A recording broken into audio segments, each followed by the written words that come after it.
সেটা আমরা এখানে একটু গায়ের জোর, একটু গলার জোরে একটু দেখে দেব। প্রথম এ গ্রুপ। Good morning Bangladesh. খুব কম, আমাদের এখানকার মেয়েরা মানে ঝগড়া টগড়া বেশি করে না। ঠিক আছে, ওকে ফাইন। আমি এবার বি গ্রুপের কাছে চলে আসি। এবার বি গ্রুপ বলবে, এ গ্রুপ আপনারা কিচ্ছু বলবেন না।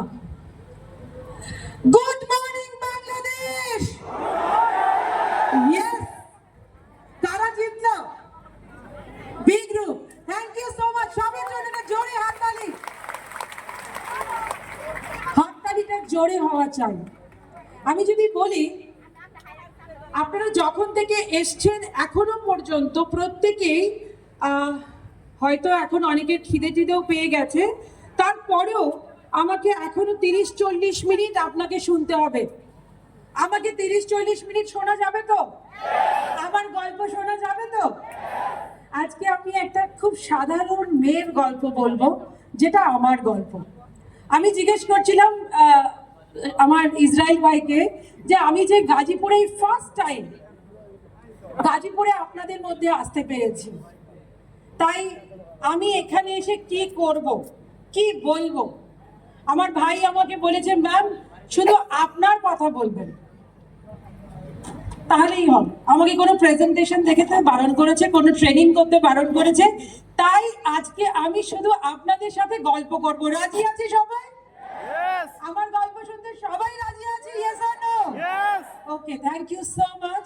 আমি মিটিং শুরু করার আগে, আমার বক্তব্য শুরু করার আগে আমি ধন্যবাদ জানাতে চাই ওপরওয়ালা সৃষ্টিকর্তাকে, এবং ধন্যবাদ জানাতে চাই আমার ছোট ছোট ভাইয়েরা।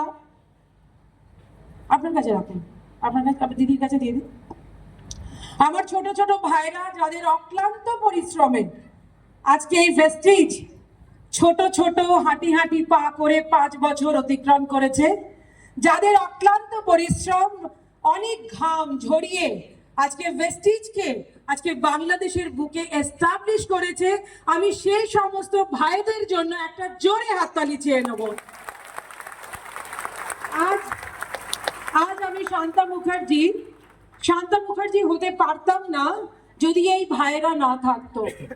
এই ভাইয়েরা যদি না থাকতো, যদি তাদের ভালোবাসা, তাদের দোয়া যদি না থাকতো, তাহলে আজ আমি এই মঞ্চে দাঁড়াতে পারতাম না। আর যদি সৃষ্টিকর্তা আমাকে না বানাতো, সৃষ্টিকর্তা যদি আমাকে জন্ম না দেয়, তাহলে আজকে আমি আপনাদের মধ্যে আসতে পারি না।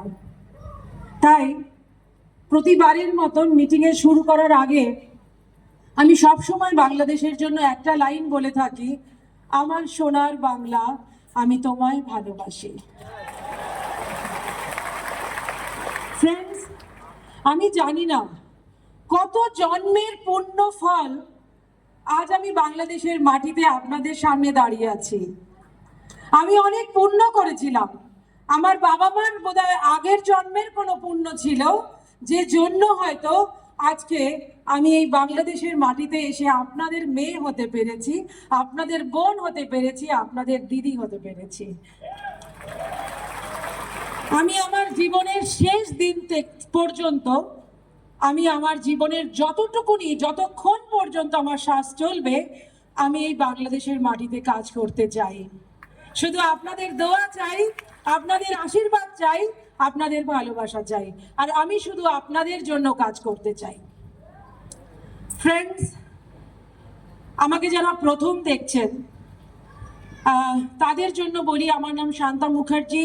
Basically I am professional lawyer, law প্রফেশনে ছিলাম, 11 বছর ওকালতি করেছি। বাট কোনো একটা সময়, একটা মুহূর্তের জন্য বারবার মনে হতো যে কাজটা আমি করেছি বা যে কাজটা আমি করছি, সেই কাজের সাথে আমার মনের কখনো কোনো সাড়া পাচ্ছিলাম না। কারণ আমি কোনো মানুষের ভালো করতে পারছিলাম না, কোনো মানুষের উপকার করতে পারছিলাম না। কিছু একটা খুঁজছিলাম, কিছু একটা চাইছিলাম, যে এমন একটা অপরচুনিটি উপরওয়ালা আমাকে দিক, যে উপরওয়ালা, যে সৃষ্টিকর্তা আমাকে বানিয়েছে, তাকে বারবার একটা কথাই বলছিলাম, যে তুমি আমাকে এমন কিছু দাও যেখানে আমি মানুষের পাশে দাঁড়াতে পারি। আর একটা কথা জানবেন, আপনি যখন মন থেকে কিছু চান, তখন ওপরওয়ালা নিজে চলে আসে আপনাকে সাহায্য করার জন্য। ফ্রেন্ডস, আমরা প্রত্যেকেই নিজেকে নিজে ভালোবাসি, ইয়েস অর নো? আমরা প্রত্যেকেই আমার পরিবারকে ভালোবাসি। আমরা সব সময় আমার পরিবারকে ভালো রাখতে চাই। আজকে এখানে অনেক ভাইরা আছেন যারা গার্মেন্টসে কাজ করেন, কেউ ফার্মাসিউটিক্যালসে কাজ করেন, কেউ ইন্স্যুরেন্সে কাজ করেন, কেউ বিভিন্ন কলকারখানায় কাজ করেন। তারা সকলে সকাল থেকে বেরিয়ে রাত পর্যন্ত যে পরিশ্রমটা করেন, তারা শুধু নিজের জন্য, নিজের ভালো থাকার জন্য করেন না, তার কিসের জন্য করেন?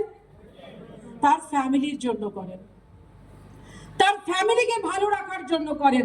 আর আমিও আজ থেকে 11 বছর আগে, 11 ইয়ার্স আগে, যখন আমার বাবা মারা গিয়েছিলেন 2013 সালের 27শে এপ্রিল, আমি একটা জিনিস উপলব্ধি করেছিলাম। যখন আমার বাবার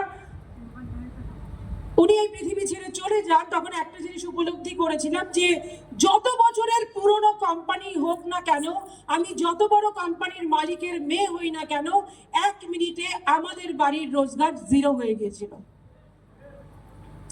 কারণ আমরা খুব কনজারভেটিভ ফ্যামিলি থেকে বিলং করি। আমি এবং আমার দিদি, আমার বড় দিদিও আপনাদের কাছে এসছে, আপনারা সবাই নিশ্চয় দেখেছেন। আমার বড় দিদির জন্য একটা জোরে হাততালি হয়ে যাবে। আমি এবং আমার দিদি, আমরা ভীষণ কনজারভেটিভ ফ্যামিলি থেকে বিলং করি। আমার বাবা আমাদের স্কুলে দিয়ে যেতেন আর নিয়ে আসতেন। আমরা কোনোদিনও বাসে চড়তাম না, আমরা কোনোদিনও কোনো ট্রেনে বাসে চড়িনি। আমার বাবা গিয়ে দিয়ে আসতো, আমাদেরকে নিয়ে আসতো। সেই ফ্যামিলিতে বিজনেস করতে যাব, বিজনেস করব, আমরা বাইরে বেরোবো, রাস্তায় বেরোবো, এটা কখনোই সম্ভব ছিল না। আমরা দরজার বাইরেও আমাদের যাওয়ার কোনো পারমিশন ছিল না। কিন্তু এত